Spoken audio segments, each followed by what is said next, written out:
This is 3 News Daily. Hello there, everyone. Welcome back to 3 News Daily on this Wednesday, October 4th. I'm Stephanie Haney. Thank you for being with us here in Northeast Ohio. We're starting today talking about a story that has gripped the entire nation at the U.S. Capitol. That's where Kevin McCarthy was ousted as Speaker of the House yesterday. Following the 216 to 210 vote to remove him from the chair, we turn to a Northeast Ohio expert to break down what this means for all of us. Justin Buchler, Associate Political Science Professor at Case Western Reserve University, says whoever is up next to fill the speakership role will have their hands full, especially as Congress only has until mid-November to pass a budget and avoid a government shutdown. This means that in a few weeks, when that continuing resolution ends, there is a very high likelihood that there will be a shutdown, and we don't know at that point. We've been through shutdowns before. We've seen how shutdown conflicts go, but this will probably be a particularly chaotic one. Any Republican leader in this current caucus is going to face some real difficulties and threats of revolt. It's pretty much an impossible caucus to govern under divided government.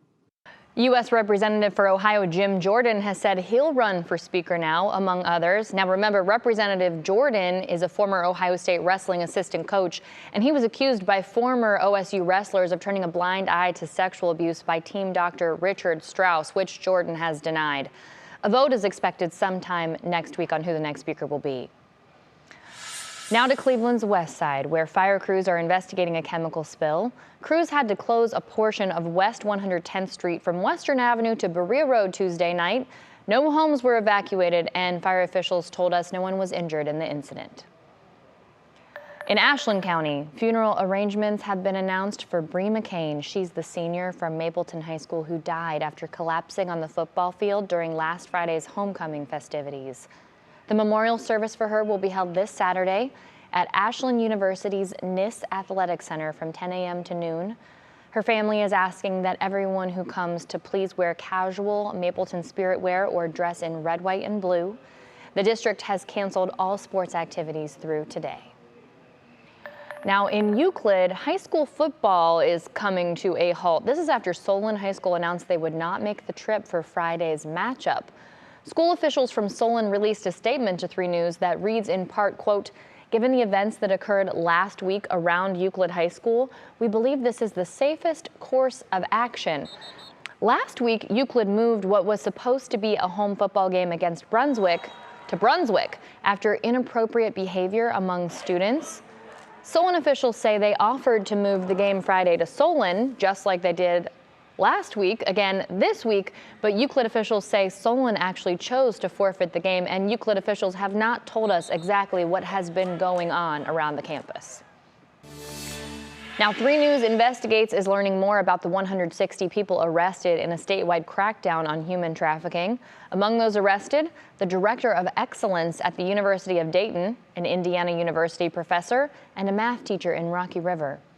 32-year-old Michael Schnurr was the lead math instructor at Mathnasium in Rocky River, which provides tutoring to school-aged children. Schnurr was arrested by undercover police at the Westlake Holiday Inn Express. He was among people rounded up in a sting which the Ohio Attorney General's office says targeted patrons of sex workers. Yesterday, we told you John Zitzner, the founder of Breakthrough Charter Schools in Cleveland, was also arrested for paying for sex. Now in Akron, city council members are working to help make events held at the city's parks safer for everyone. Now they say anyone who applies for a permit to host a community event will also need a safety plan. That could include hiring off-duty officers or private security or providing a first aid area. The costs for the safety measures would fall on the event organizers. Now to an update in Willowick. Almost 6 weeks after a parking garage collapse at an apartment complex, residents say they still can't access their destroyed vehicles. The Willowick City Council and Mayor have filed multiple lawsuits against the complex's owner, Lemma Getachew and Shoregate Towers. The council says they were already talking to Shoregate Towers before the collapse because they were not in compliance with city law. 3 News went to the complex offices, but no one was there. All right, now to sports news. The Guardians are officially looking for a new manager now that Terry Francona has made it official, announcing yesterday that he is stepping down from the role during his final press conference of the season. Now, we knew this was coming, especially after the send-off during his final home game last week, but Tito has never used the word retire. He did say he needs to focus on his health and plans to stay in baseball in some capacity and figure out what that might look like while he takes some time for himself. I know I need to go home and get healthy and see what I miss about our game.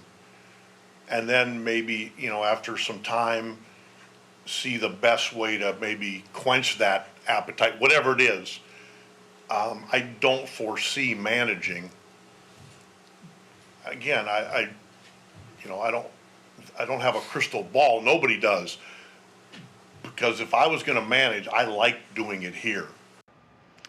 We liked having you here, Tito, that is for sure. And now the search for a new Guardians manager is on.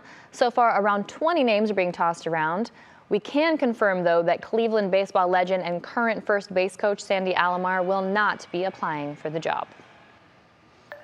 All right, there was no winner in Monday's Powerball drawing, which means the jackpot has grown. It's now climbed to $1.2 billion with an estimated upfront cash prize option of about $551 million. That's the second largest Powerball jackpot this year and the fourth largest in the history of the game.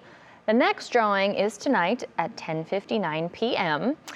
And that brings us to our question of the day today. With that Powerball jackpot now at $1.2 billion, we want to know, what are your superstitions surrounding Powerball when you play?